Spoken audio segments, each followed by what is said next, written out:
Good afternoon, everybody. It's Lynn, the leather bag lady. How are you all today? It is 1:15 on Monday, 1st of May. So we're in a new month and leather bag lady weather report. It is 1 minute raining, 1 minute there's some sun.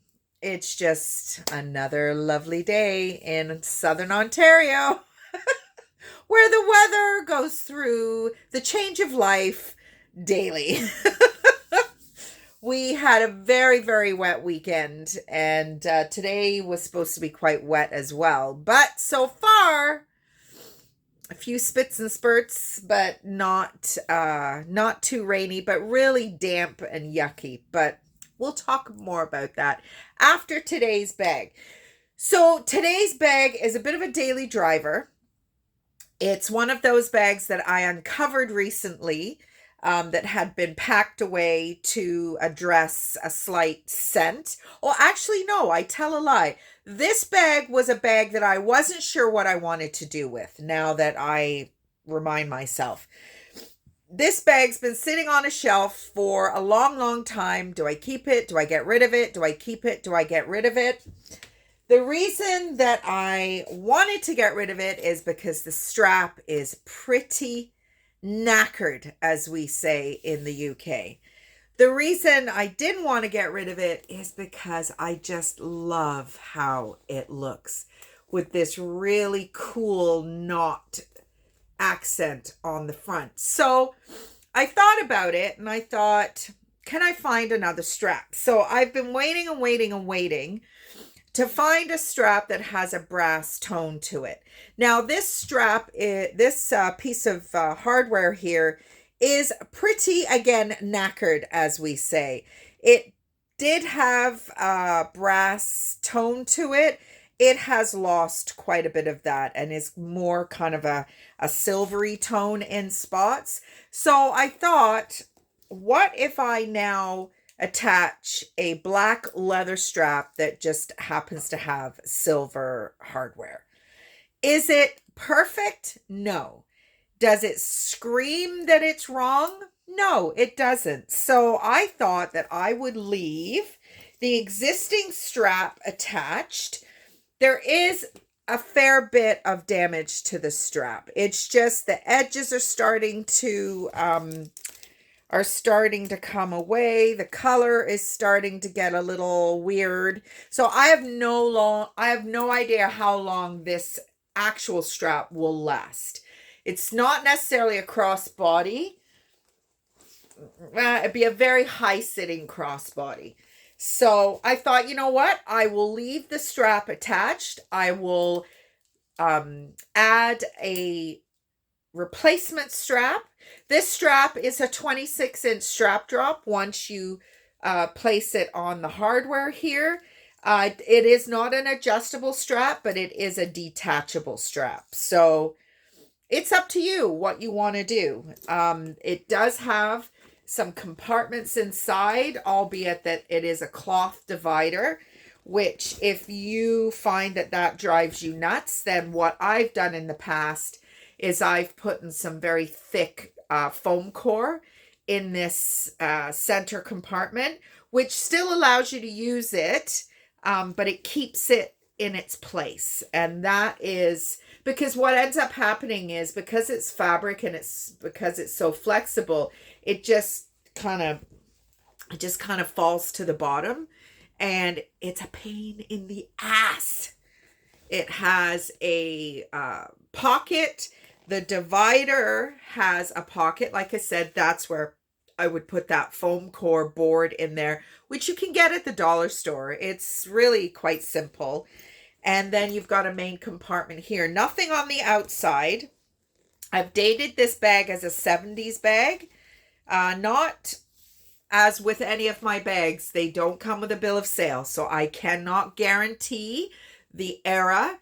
I just use my judgment, and I'm always looking at people's bags. I do enjoy watching period shows, and that helps me also date my bags.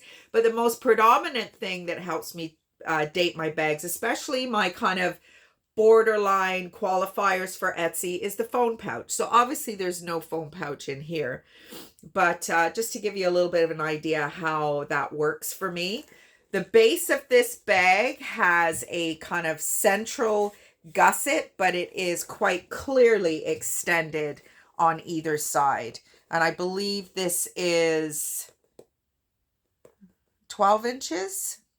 And then this from here to here is 9. So it's just a great little daily driver. I like it. It's priced accordingly. And it's just a little piece of vintage, just a little something, something. Like I said, if it didn't have this knot, I probably would not have picked it up. But I really like it. And it has been sleeping in my storeroom for quite some time.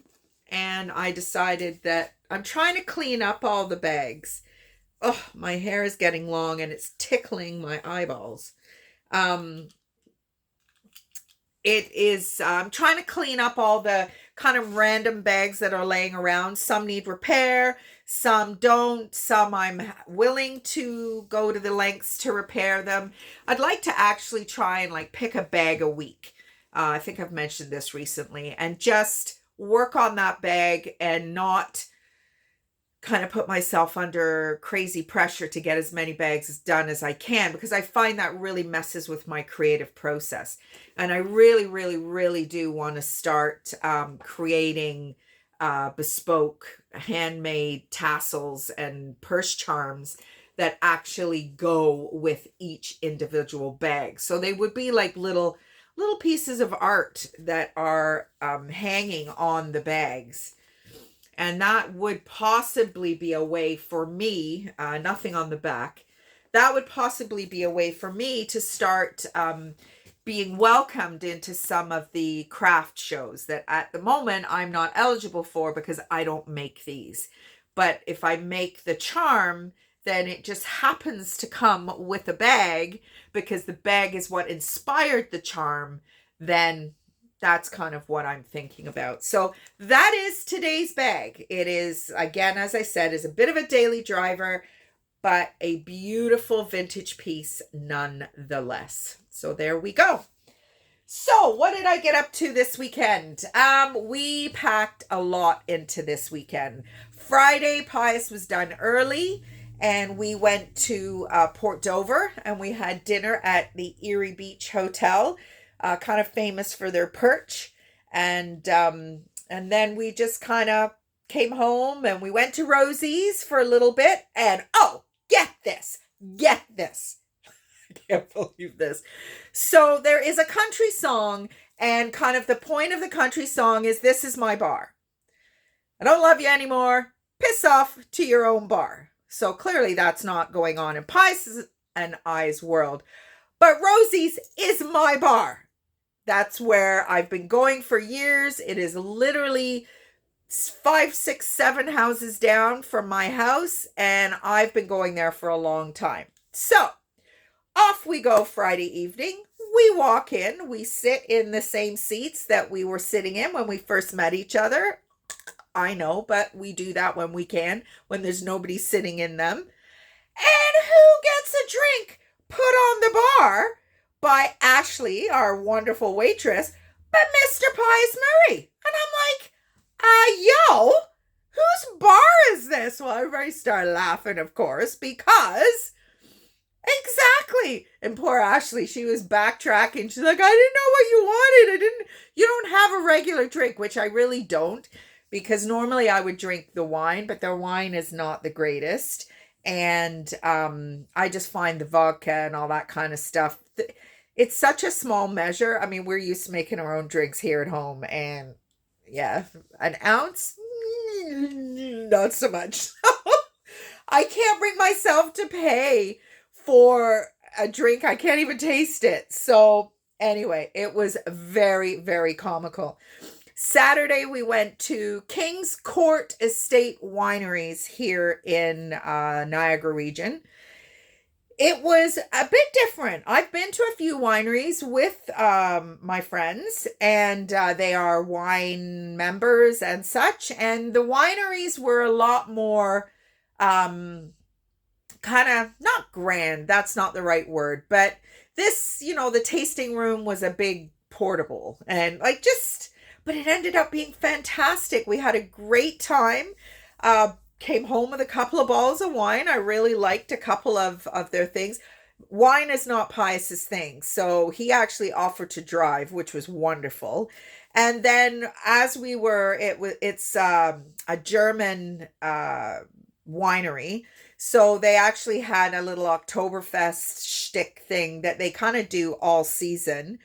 So I'm coming to the table. We had got our hot dog, sausage, schnitzel, whatever we chose.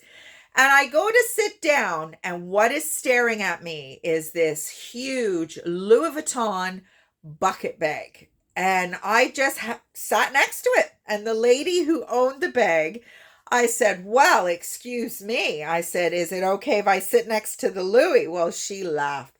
So we ended up striking up such a fantastic conversation. She is a newlywed as well, and Pius and I are engaged and about to head down that road. So we got along like a house on fire and exchanged information. And Connie, this lady, Rosalind, lives in Dunville, in Lowbanks in Dunville. You know how I feel about Dunville. And Connie, my friend, has her trailer in Dunville. So we exchanged information. And we're going to try and keep in touch. I know people say that, but we really are going to try and keep in touch. She's not far from a little kind of waterside restaurant called Hippos in Lowbanks. And it is a super place. I've been there once before. And it was just fabulous. So we will wait until the weather gets a little bit more consistently warm. And then we will get together. Her husband was coming in and out of the tasting room because that's where the washrooms were. And he had full lederhosen, whatever. And we were kind of joking with him. Well, it turns out that's whose husband it was. It was just fantastic. So we had a great time. We ended up staying at our friend's house, watching the Leaf game Saturday night. And then we got home Saturday, and Pius said to me, did you want to go to a Jays game tomorrow? I'm like, sure. So Pius bought tickets, and off we went on a rainy day yesterday to go and see the Blue Jays play. We had great seats. We were I would say maybe 10 rows from the actual field. So I don't know, is that what you call it? Field? I'm not sure. And it was great. However, it was opening day for the Junior Jays. Never doing that again. Oh my goodness me. We had 3 of the screechiest 7-8-year-olds behind us. Everything was a screech. And I said to Pius, I don't think I can stand this. I mean, because baseball games are 3.5 hours long. So we ended up kind of becoming a little bit jokey with these 3 lovely young ladies and their fathers, because it was like, all right, you need to tone these little ones down, because every time something happened, it was just this bone-chilling screech. I'm like, what the heck? So they did finally calm down a little bit, but it was a good game. I don't really know anything about baseball, but they did lose at the end, and it was a very soggy walk home or walk back to the train. We managed to get on a waiting train, which was fantastic because it was pretty well empty. If we had waited for the next train, it would have been packed. There was over 40,000 people there, and the 50-50, Mr. Pius is a 50-50 lover. When we left there, it was $2.5 million and probably would have gotten to $3 million. The draw was today. Needless to say, I haven't gotten any calls from anybody. So Pius had the whole money spent, what we do with it and where we would go. And we found a property. Again, we've been looking at properties in Pius's hometown, New Waterford and Cape Breton. And we had found a really cute little house. Gone. Of course it is gone. It was a gorgeous little house. Actually, that one was in Pictou, Nova Scotia. This one we found on the weekend. Tiny little house, but it's on 1.4 acres. and you can see the ocean from this location, and it's so tempting. It really is so tempting, but we're not ready for that yet, I don't think. Pius still has very young grandchildren here. My kids are by no means off, starting lives of their own. They're still kind of trying to find themselves a little bit. So as much as I would love to, and I mean, I think the house was like 65,000 or something. And don't any of you go out and buy it. But we kind of figured we might be able to keep this place and do something like that between the two of us. But anyway, it's all dreams, and it's coming up fast, retirement. And I mean, Pius is 58. He'll be 59 this year. I just turned 55. And I mean, it's 6-7 years away, and it feels like a long time away, but it really isn't. So we're just going to have to be patient, which neither of us are. So I think it could be a good exercise for us to just be a little bit more patient. But anyway, so that was my great weekend, and out with my clients today. It was a very short visit. My one client was not feeling well and didn't join us. So it was a very quickie. And I thought, all right, I'm going to come home and get my stuff done. So this is what I'm doing. My number one stuff to be done is to talk to you guys. So hopefully you had a great weekend, and I will talk to you tomorrow. Bye, everybody.